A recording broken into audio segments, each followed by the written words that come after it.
Hey, what up, everybody? Welcome back to the channel. I'm your host, Will. This is Phantom Frequency. And just in case this is your first time joining us, this is where we break down all types of topics in the world of pop culture, music, movies, TV shows, anime, anything and all in between. We talk about it around here. So make sure you're clicking the buttons below the video, showing that support. Really does help and really means a lot and really helps the channel out immensely. But today, we ain't gonna be beating around the bush AC/DC style, and I'm talking about Alien Romulus, baby. Spoiler review time. Finally got a chance to check this out here on my day off. A little bit late, but better late than never. Fede Alvarez came in to save the Alien franchise and bring it back to its glory, get back to basics, mix in and sprinkle in a little bit of flavor from the entire franchise, and he manages to do so, but really relying on Alien and Aliens as the template and mixing those two tones together.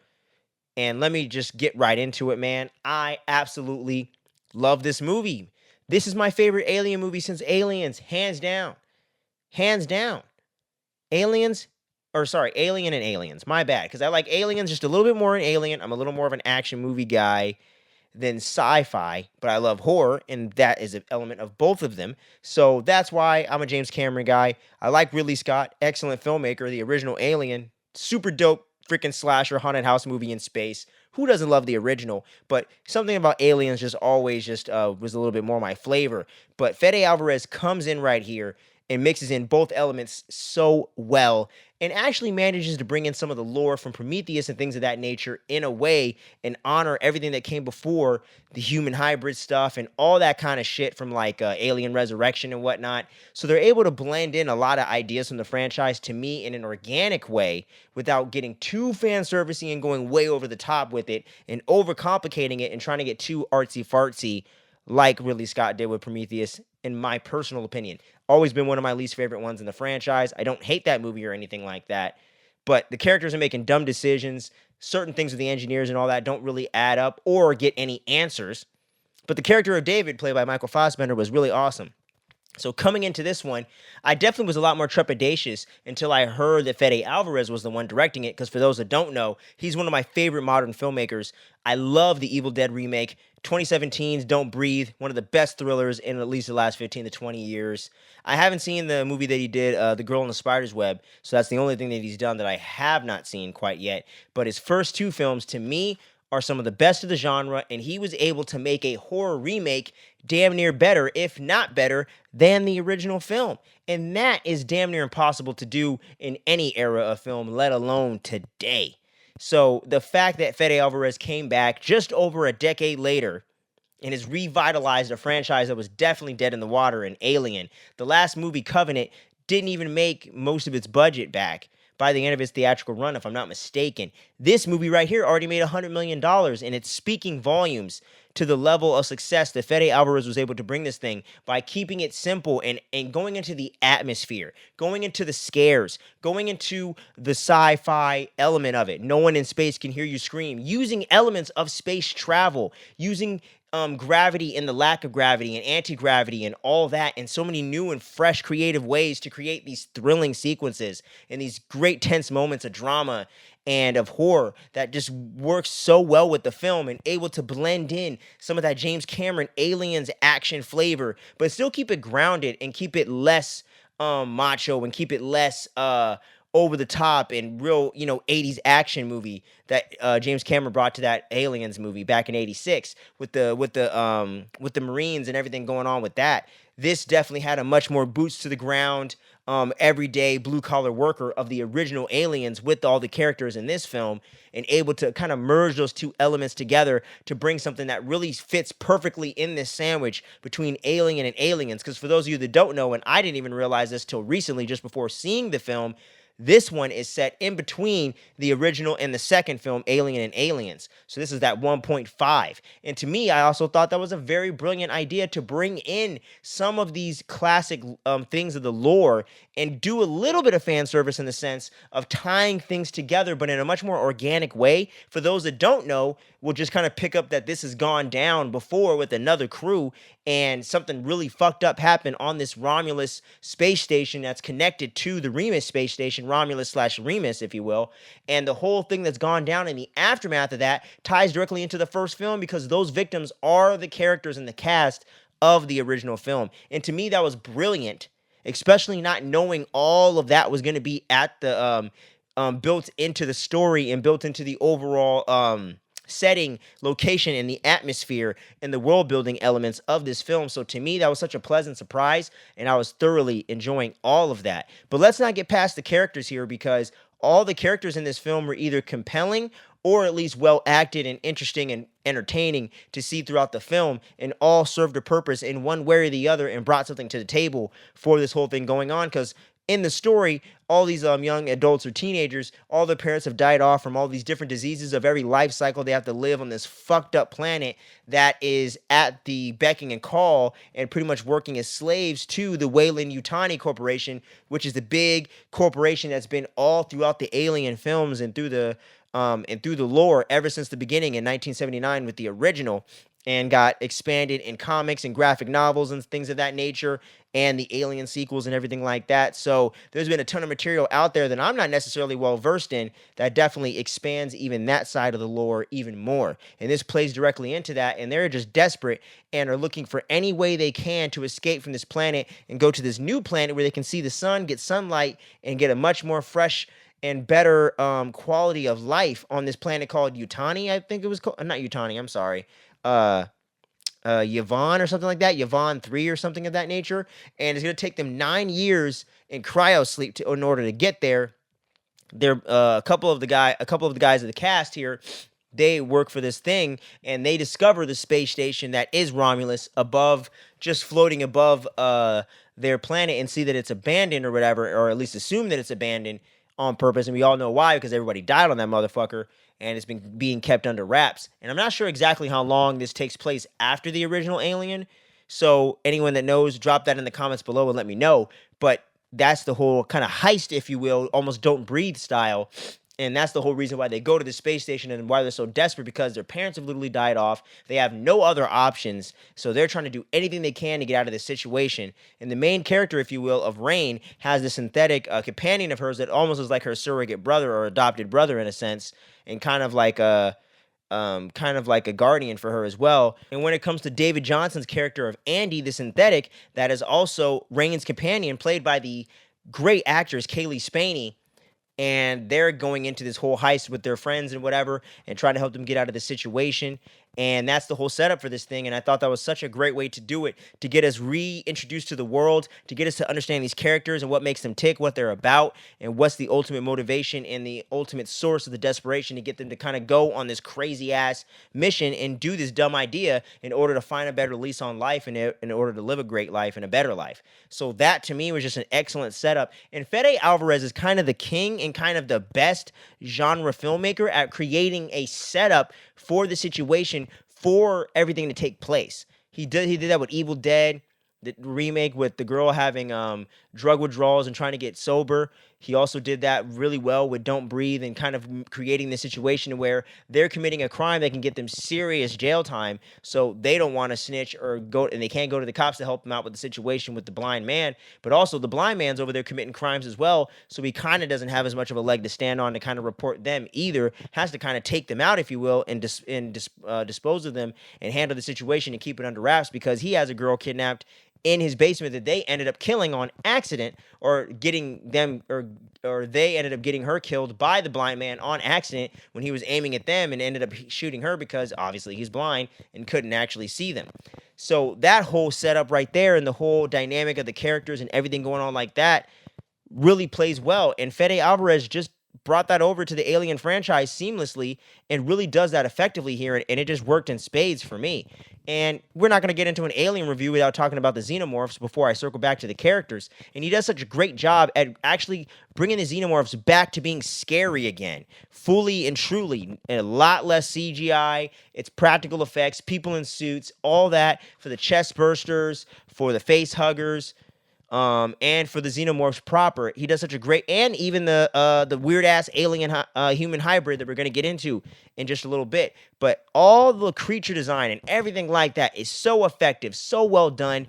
Also, just plays perfectly into the franchise before and doesn't go in too many wild directions and doesn't stray too far away from what we know. Face huggers, xenomorph, chest burster, let's go. And that's where he goes into it, and it's so effective. My only little minor nitpick with the xenomorphs, really, I wish we had a little bit more screen time with them on screen, but every single sequence where we get them going after these guys is so effective. Like the first part, or the first confrontation with the xenomorph that Isabella Merced's character has when she's stuck behind the door and doesn't have the access from the synthetics in order to get through to the other side with Rain and the other characters.